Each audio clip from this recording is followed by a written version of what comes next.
Android ဖုန်းတွေမှာဖုန်းကိုသုံးလို့မရအောင်အခုလိုမျိုးကြော်ညာတွေဝင်နေတယ်ဆိုရင်ဖုန်းဆိုင်မှာတွားပြင်ဖို့မလိုပဲအခုကျွန်တော်ပြောပြပေးမယ့်နည်းလမ်းနဲ့လုပ်ကြည့်နိုင်ပါတယ်။လုပ်ရတာလည်းအရင်ကိုလွယ်ကူပါတယ်။အခုလိုကျွန်တော်တို့ဖုန်းထဲမှာကြော်ညာဝင်နေတဲ့အကြောင်းရင်းကတော့ကျွန်တော်တို့ game တွေဆော့တဲ့အခါဒါမှမဟုတ် internet ကနေ download ဆွဲတဲ့အခါမျိုးတွေမှာတက်လာတဲ့စာတွေကိုတွားနှိပ်မိရကနေမတမာတူတွေဖန်တီးထားတဲ့ app တွေကိုကိုယ့်ဖုန်းထဲကိုမသိပဲအလိုလျောက်သွင်းလိုက်မိတာပဲဖြစ်ပါတယ်။ဒါကြောင့်မလို့ဖုန်းမှာပေါ်လာတဲ့ကိုမသိတဲ့ link တွေကိုအရင်မနှိပ်ပဲနဲ့တေချာဆန်းစစ်ပြီးတော့မှနှိပ်ဖို့အကြံပြုလိုက်ရပါတယ်။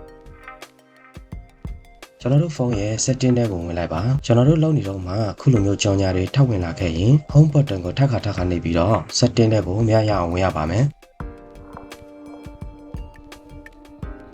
setting တွေဝင်တဲ့နေရာမှာလည်းနောက်ထပ်ကြော်ညာတွေထပ်မဝင်ခင်ခက်မြင်မြန်လေးဝင်ဖို့တော့လိုပါမယ် setting တွေကိုရောက်တဲ့အခါအောက်နားက app ဆိုတာလေးကိုဝင်ရပါမယ်ပြီးရင် Soften by app name ဆိုတာကိုနှိပ်ပြီးတော့ use it recently ဆိုတာကိုပြောင်းလိုက်ပါဒါဆိုကျွန်တော်တို့ဖုန်းမှာလက်တလောလှုပ်ထားတဲ့ app တွေကိုမြင်ရမှာပဲဖြစ်ပါတယ်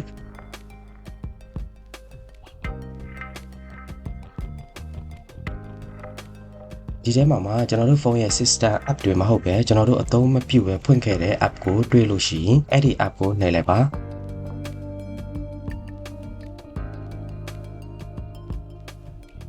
ပြီးရင်အောက်ဆုံးက clear data ဆိုတာကိုနှိပ်ပြီး clear all data ကိုထပ်နှိပ်ရပါမယ်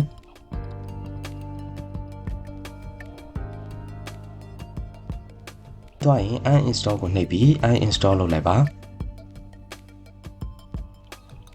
ဒါဆိုရင်တော့ကျွန်တော်တို့ဖုန်းထဲမှာကြော်ညာဝင်နေတဲ့ app တွေမရှိတော့တာဖြစ်လို့ဖုန်းကိုပုံမှန်အသုံးပြုလို့ရသွားပါပြီအားလုံးကျေးဇူးတင်ပါတယ်